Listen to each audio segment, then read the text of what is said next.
আরে বন্ধু এনে বই রিসুস আহার সময় আমার মানি ব্যাগটা হারাই গেল বুঝছস। মানি ব্যাগের ভিতরে 200 টাকা ছিল, আবার টাকা বড় কথা না, মানে কিছু ডকুমেন্টের কাগজ ছিল বুঝছস। কারণ মাথাটা পুরাই নষ্ট বুঝছস। তোর মনে হয় গেছে গা, আমি তো খুশি হয়েছি।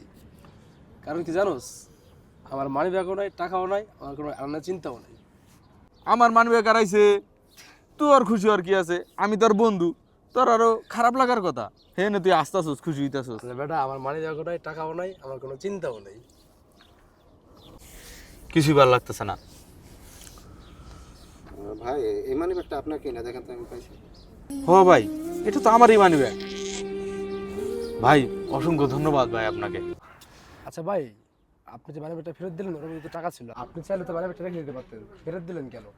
ইচ্ছে করলে আমি আপনার মানি ব্যাগটা রেখে দিতে পারতাম, কিন্তু আল্লাহ রসুল সাল্লাল্লাহু আলাইহি সাল্লাম বলেছেন যে সৎ মানুষই আল্লাহর সবচেয়ে বেশি প্রিয়। যখন আমি মানি ব্যাগটা পেলাম, এই হাদিসটার কথা আমার মনে পড়ে গেল, তাই মানি ব্যাগটি আপনাকে আমি ফেরত দিয়ে গেলাম। মানি ব্যাগটা পাইয়া আমার খুব উপকার হলো ভাই, আপনাকে অসংখ্য ধন্যবাদ ভাই। ওকে, ঠিক আছে ভাই, তো এখন আমি আসি। আচ্ছা ঠিক আছে ভাই, আসসালামু আলাইকুম।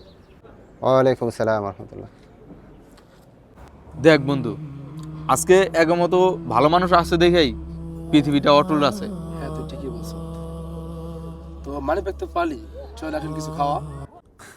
চল চা খাইয়া। শুধু চাই খাওয়াবি? টাকা আছে 200, তোর আর কি খাম, চল তোর দোকানে কিনা দেই। আচ্ছা চল, কি খাবি চল তোর খাওয়াই। মানুষ ভাবতে পারে কেউ দেখছে না, কিন্তু আল্লাহ দেখছেন। আজ যে সততার হাসি, আগামীকাল সেটাই হবে নাজাত। ভালো কাজ মানেই লাভ।